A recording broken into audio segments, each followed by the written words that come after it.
perfect. But for some reason, lack of interest in studies or parents forcing them to work to drop out. So such are the target children. And if you have heard of the ASER report, that is the Annual Status of Education report, that is taken by Pratham Foundation and another independent NGO. Any of you heard of that? No, Pratham Foundation. There's a branch in Mysore also. What they do is they go to rural India, all over the country, and they do a basic survey. Can the child read?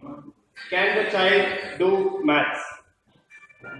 Such basic survey, and it is astonishing. Or I don't know. It's shocking to say that according to their report, only 47% of a fifth standard kid could read a second standard text, and only 27% of a fifth standard kid could do a 3 by 1 digit division problem.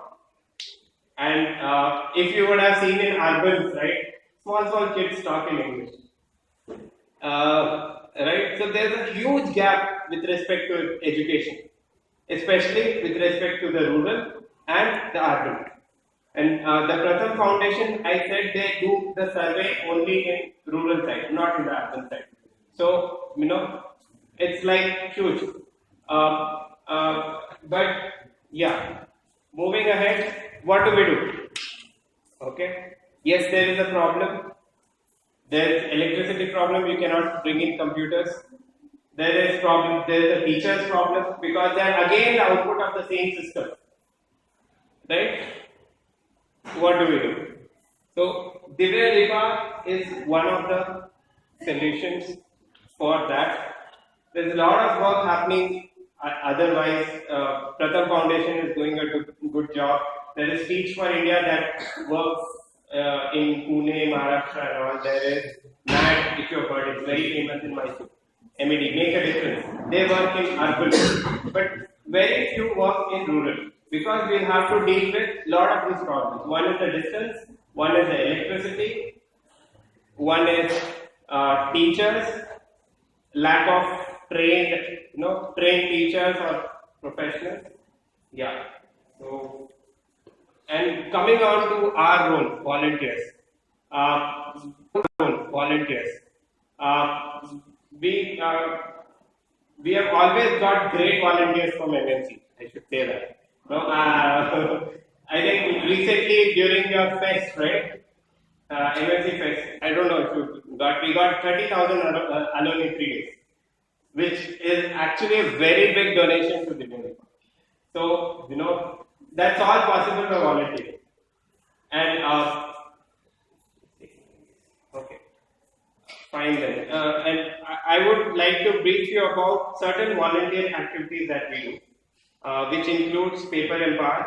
If you heard of it, Paper Empower. Then we do bit of informal teaching. That is, we come here, spend some 1 hour, 2 hours with the kids, and then teach whatever we can.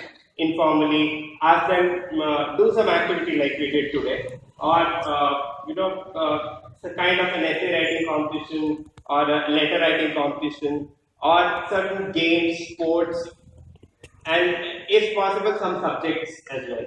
Apart from that, one of the MMC students also had come forward to lay out this mentorship program.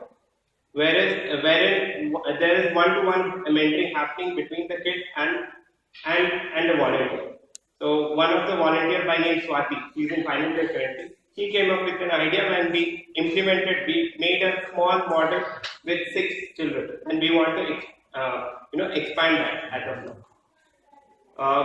And apart from that, we do a lot of workshops. We are having a high camp next week, and probably a health camp coming.